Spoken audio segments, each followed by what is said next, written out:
बिस्मिल्लाहिर्रहमानिर्रहीम। अस्सलाम वालेकुम जनाब। स्टोरी मैंने एक ही शेयर करनी है। स्टोरी है पोस्ट इलेक्शन सिनेरियो, स्टोरी है इलेक्शन के बाद इंतशार, स्टोरी है इलेक्शन के बाद भी अदम इस्तेकाम, और स्टोरी बड़ी अहम है। शहबाज शरीफ साहब वज़ीर आज़म बन गए। कल असम्बली में हम वहाँ देख रहे थे जिस तरीके से जो हुल्लड़बाजी हुई, वो मैं सब आपके सामने। एक बड़ी अहम मुलाकात का चर्चा है शहर इक़्तिदार में, ठीक है ना। बहुत ही अनहोनी सी, नामुमकिन सी मुलाकात है। इस पे भी बात करनी है। और हमने वडे साहब से कहा कि इतना तो हमारे साथ जनरल फैज़ ने भी बुरा नहीं किया जितना आपके लोग कर रहे हैं। तो आगे से उन्होंने क्या जवाब दिया, बहुत कुछ एक्सक्लूसिव न्यूज़ मैंने आपके साथ शेयर करनी है। और जल्दी से चैनल सब्सक्राइब कीजिए, जहाँ पे घंटी का निशान बना हुआ है उसे प्रेस कीजिए ताकि हर नई आने वाली वीडियो आप तक पहुँचती रहे, आपको पूछना ना पड़े। हमारे वाटर प्रोजेक्ट्स चल रहे हैं, अल्लाह के करम और आपके ताउन से चल रहे हैं, धड़ाधड़ चल रहे हैं जनाब। मसाजिद में लग रहे हैं, मसाजिद में, जहाँ मस्जिद में नमाजी और रोज़ादार भी फ़ायदा उठाएँ और जनाब कम्युनिटी के लोग भी फ़ायदा उठाएं। तो आपका ताउन जारी और सारी है और मैं शेयर भी कर रहा हूँ जनाब। कल वज़ीर आज़म पाकिस्तान 24वें इलेक्टेड वज़ीर आज़म मुंतखब हो गए जनाब शहबाज शरीफ साहब।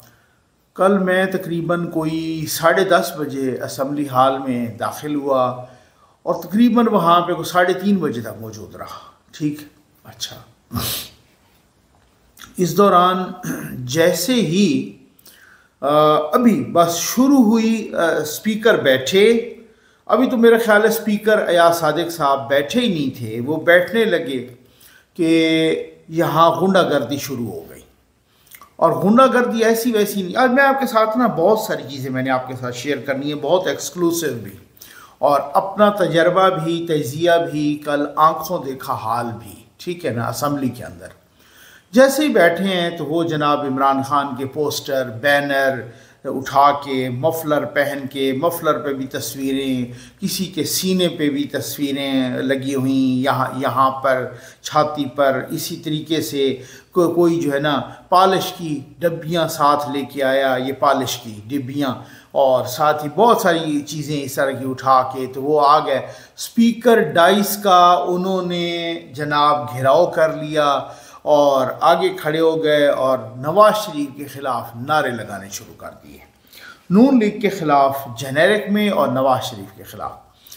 आप यकीन जानिए, आप रिकॉर्ड निकलवा लें असम्बली का। मैं वहीं पे बैठा हुआ था तो जनाब असम्बली में वो तिलावत शुरू हो गई।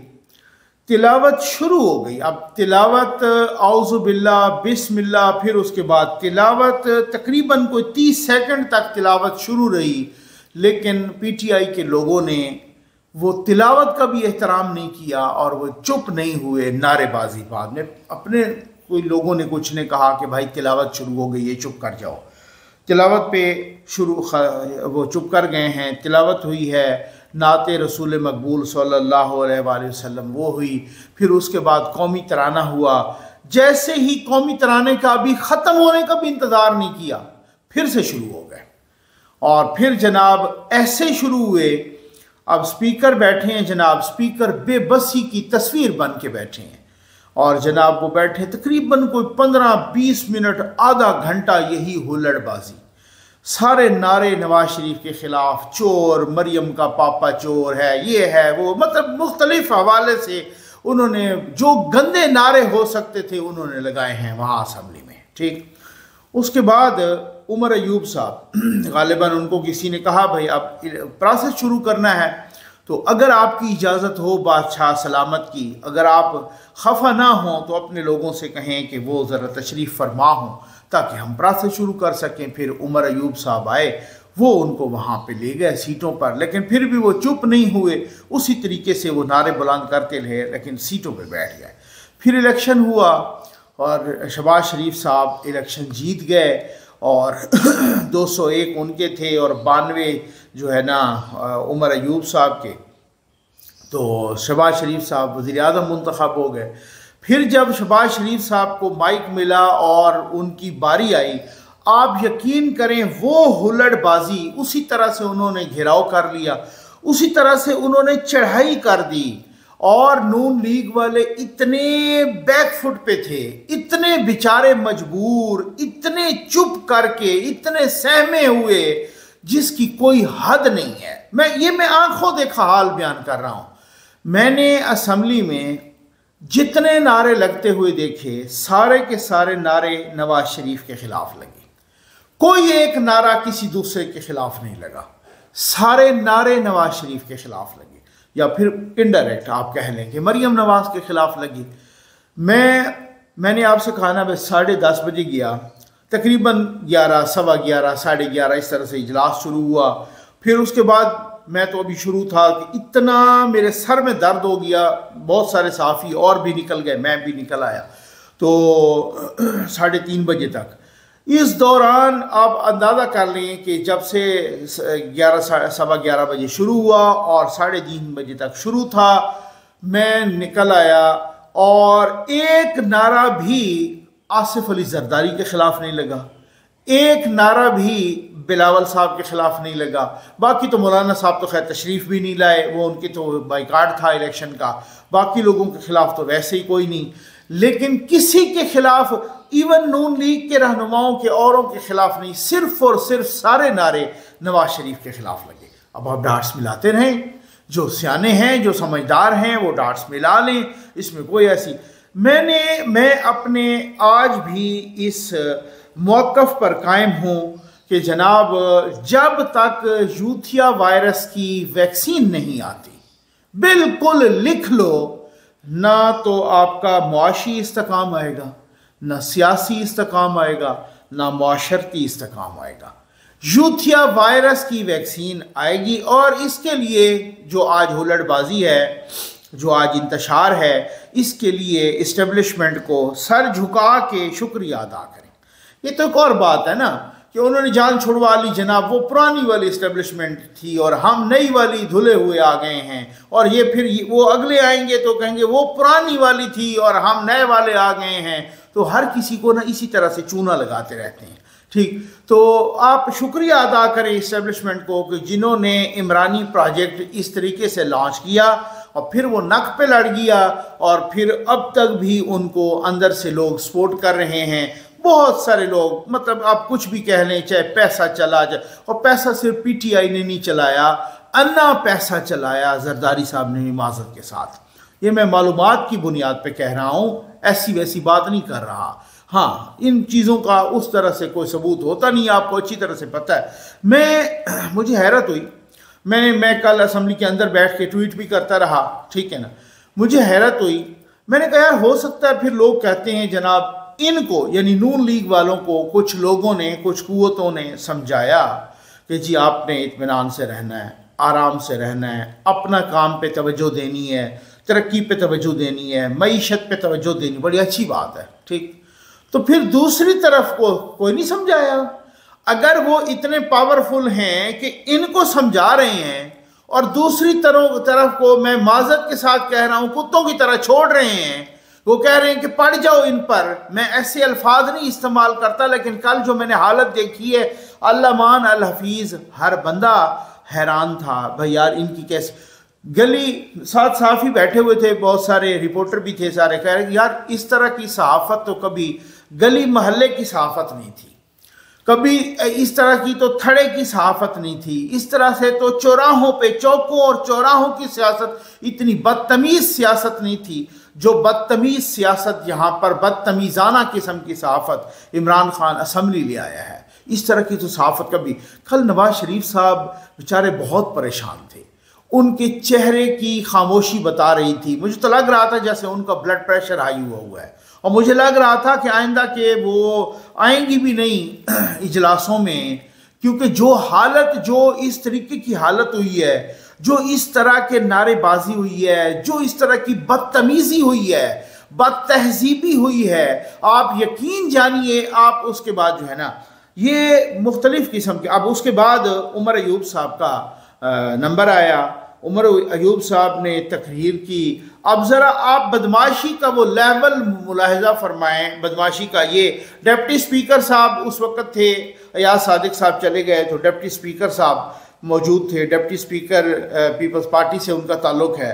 अब वो उनको कह रहे हैं लंबे हो गए जनाब, अब वो उनको कह रहे हैं कि जी आप थोड़ा मुख्तसर कर लें या आप बता। अब देखें किस तरह से बैक फुट पे आके किस तरीके की जो है ना वो मिन्नत समाजत कर रहे हैं। जी आप हमें बता दें आपने कितने तक बोलना। उसने कहा मेरी मर्जी, मैं वजीर आजम हूँ। ये वो खुद कह रहे हैं, ये सुन लें जरा, मेरी मर्जी, मैं जब तक बोलूँ मेरी मर्जी। अब मसला उनका कहने का कि मैं चाहे कल तक भी बोलूँ, मेरी मर्जी। उन्होंने कहा जी आपके दूसरे लोगों को ने भी बोलूँगा, वो ठीक है, हमारे अपने लोग हैं, मैं कर लूँगा।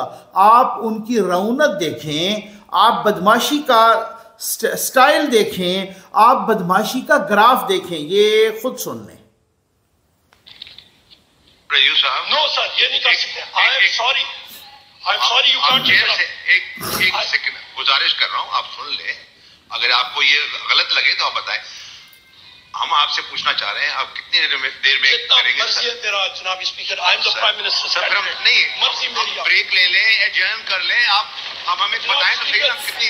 और ऑनरेबल आपके कोलीग्स बोलना चाहेंगे, जबकि आपके बैठे हुए हैं, हमारे बैठे हुए हैं, कोई मसला नहीं, चलता जाएगा। मैंने आप कोई मसला नहीं, चलता जाएगा। वो कह रहे हैं, स्पीकर कह रहे हैं गुजारिश कर रहा हूँ, वो कह रहे हैं मैं आपसे रिक्वेस्ट कर रहा हूँ, वो कह रहे हैं आप ब्रेक ले लें, चलें आपसे रिक्वेस्ट है आप हमें बता दें आप कितने तक बोलूँगा। मेरी मर्जी, मैं जितने तक बोलूँ, मैं वज़ीर आज़म हूँ, ठीक है ना।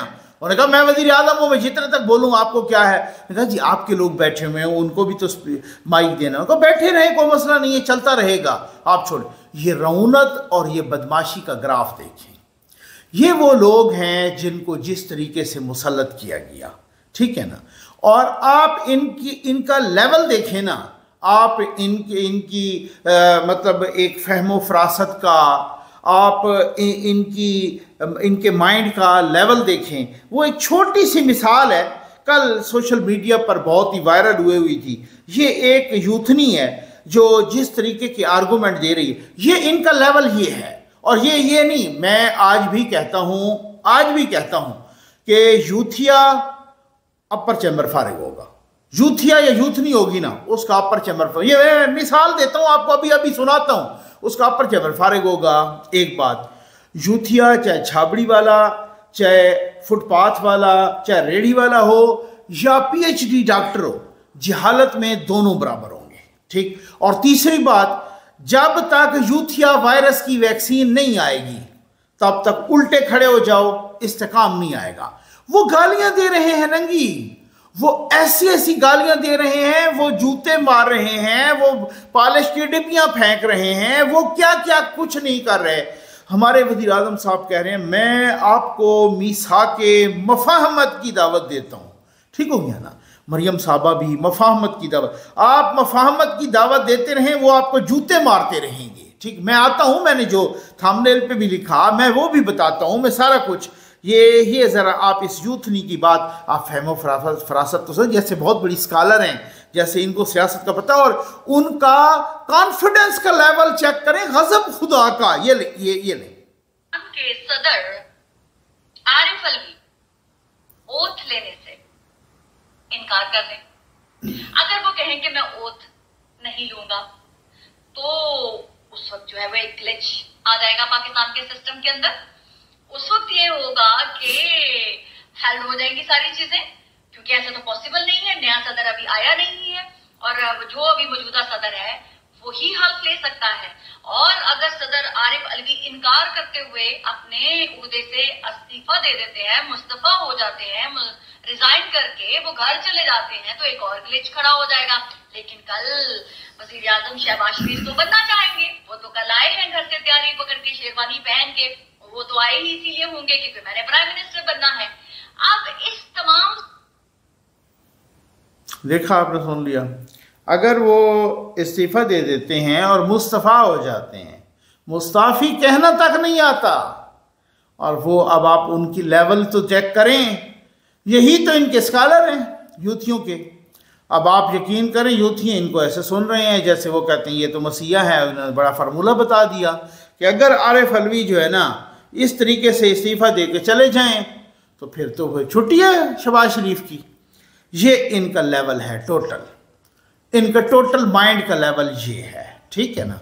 अब मसला ये है, शहर इक़्तिदार में अफवाहें गर्म हैं कि कुछ लोग नवाज शरीफ और इमरान खान की मुलाकात कराने के लिए भाग दौड़ कर रहे हैं, ठीक है ना, ताकि इस्तेकाम आए।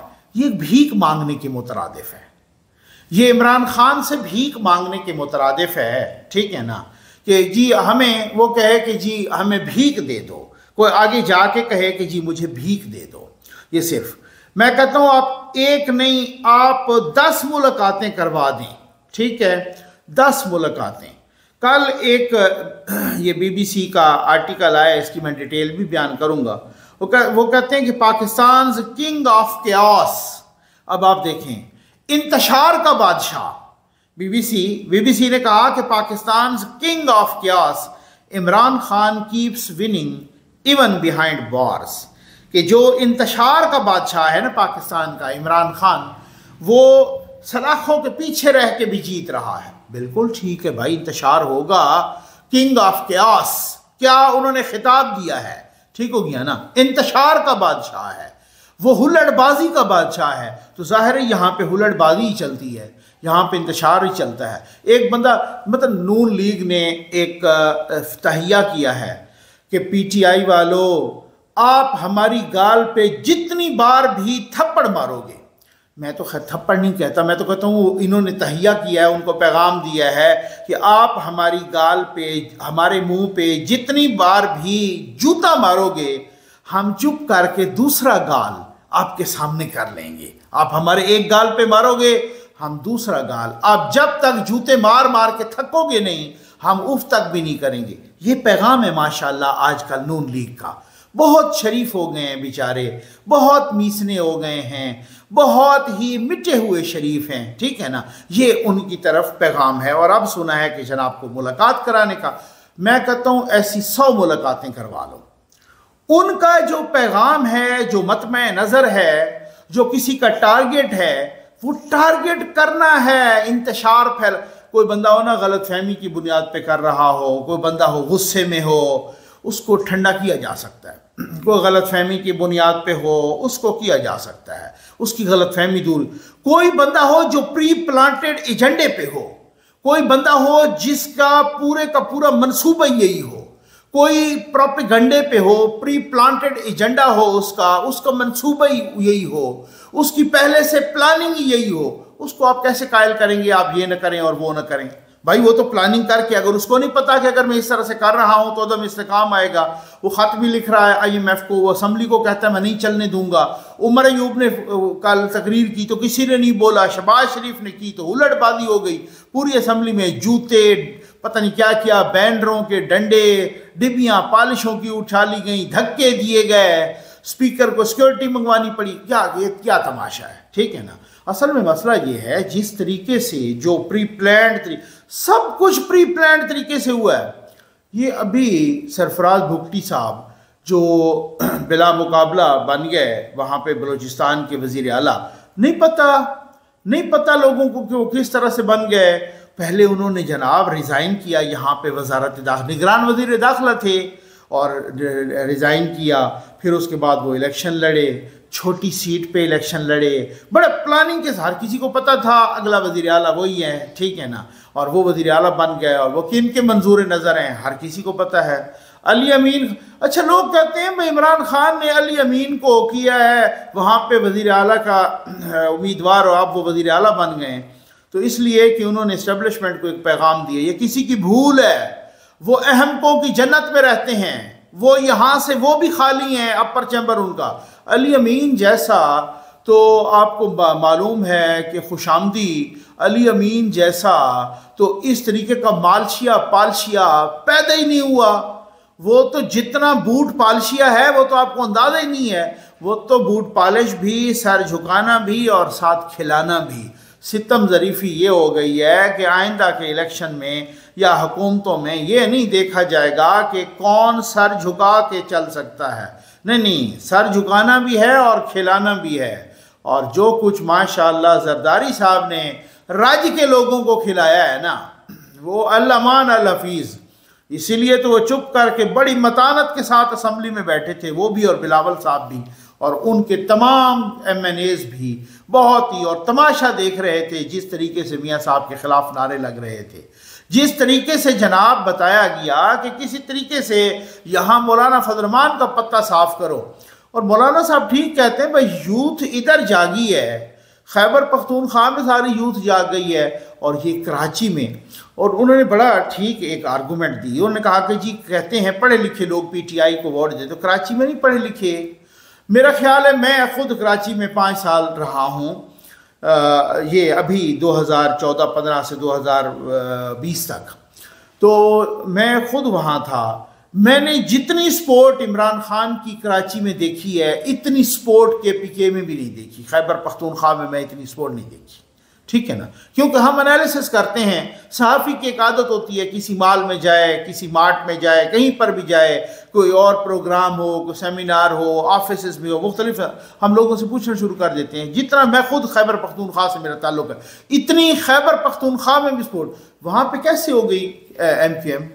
वहाँ पे भी 5 से 7% रिजल्ट था और जनाब वहाँ पे अनाउंस कर दिया गया हमारी 18 सीटें, चूँ भी किसी ने नहीं किया और 17 सीटें आ गई जनाब। अब आपने देख लिया, ये फिर यूथिए वहाँ क्यों नहीं जागे और किसी ने एहतजाज भी नहीं किया कि यार हमारी कराची में सीटें क्यों नहीं आए, हमारी उधर धांधली हुई। उन्होंने सारा टारगेट किया है कि हमारे साथ पंजाब में धांधली हुई है। ये वो सूरत हाल है, ये वो सारा कुछ, ये वो अलमिया है। जिस तरीके से मुझे अपना मौलाना साहब के अंदरूनी ज़राए ने बताया कि पैसा तो PTI ने सिर्फ नहीं, जरदारी साहब ने उनसे बड़ा पैसा चलाया है। उन्होंने अपनी सीटें भी सिक्योर की, उन्होंने मौलाना साहब का पत्ता भी काटा, क्योंकि मौलाना साहब और नवाज शरीफ के माबैन जो कुछ मुआहदे हुए वो फिर डेफिनेटली वो आपको पता है कि उनको सबूताज करना था, एक बात। और दूसरी बात ये है कि उन्होंने मुझे बताया करीबी ज़राए ने कि भाई हमने वडे साहब को शिकवा किया। ये बड़ी ख़तरनाक बात है, आप ज़रा सुनिएगा। वो कहते हैं हमने वडे साहब को शिकवा किया, मौलाना साहब के करीबी ज़राए, करीबी तरीन ज़राए मुझे बता रहे हैं। वो कह रहे हैं कि जनाब हमने वडे साहब को शिकवा किया ये इलेक्शन से पहले, और हमने कहा कि जी देखें हमारे साथ इतना बुरा तो जनरल फैज़ ने भी नहीं किया जितना आपके लोग कर रहे हैं। उन्होंने कहा नहीं ऐसा नहीं हो सकता, मैं ऐसी की तैसी फेर दूंगा। अब समझ आ गया आपको। और फिर उसके बाद ऐसी की तैसी खुद मौलाना साहब की जमात की फिर गई। तो वो इससे नतीजा अखज़ कर रहे थे। वो कहते हैं हम ये नहीं कहते, हमारे चलो हुस्न ज़न रखते हैं, अगर ऐसा ही है कि वडे साहब को पता ही कोई नहीं था और उनकी नाक के नीचे ही सब कुछ हो गया, फिर तो अल्लाह ही हाफिज है। हाँ, समझ आ गई है ना। और अगर ये नहीं तो फिर दूसरी पॉसिबिलिटी ये मिली भगत थी, था क्या ये अल्लाह बेहतर जानता है। लेकिन वो कहते हैं कि आप यकीन किया, हमारे पोलिंग स्टेशंस को एक जगह से दूसरी जगह शिफ्ट कर दिया गया। पूरे पोलिंग, पता नहीं सैकड़ों पोलिंग स्टेशंस शिफ्ट हो गए और शिफ्ट भी ऐसे इलाकों में किया। अब ज़ाहिर है मेरा पोलिंग स्टेशन मेरे घर से अगर 2 किलोमीटर के फासले पे है या किलोमीटर के फासले पे, और यकदम वो उठा के 50 किलोमीटर के फासले पे, और वो भी पहाड़ों पे कर दिया जाए, कौन जाएगा वहाँ पे वोट डालने? और वो भी दहशत गर्दी वाला इस तरीके। वो कहते हैं सारी दहशत गर्दी से हमें डराते रहे और हम इनको बताते रहे, एक एक लम्हे की रिपोर्ट देते रहे, वडे साहब तक भी पहुँचाते रहे, और जिस तरीके से जो हुआ और वो सबके सामने फिर हो गया। उम्मीद है आपको वीडियो पसंद आई होगी। आपका बहुत बहुत शुक्रिया।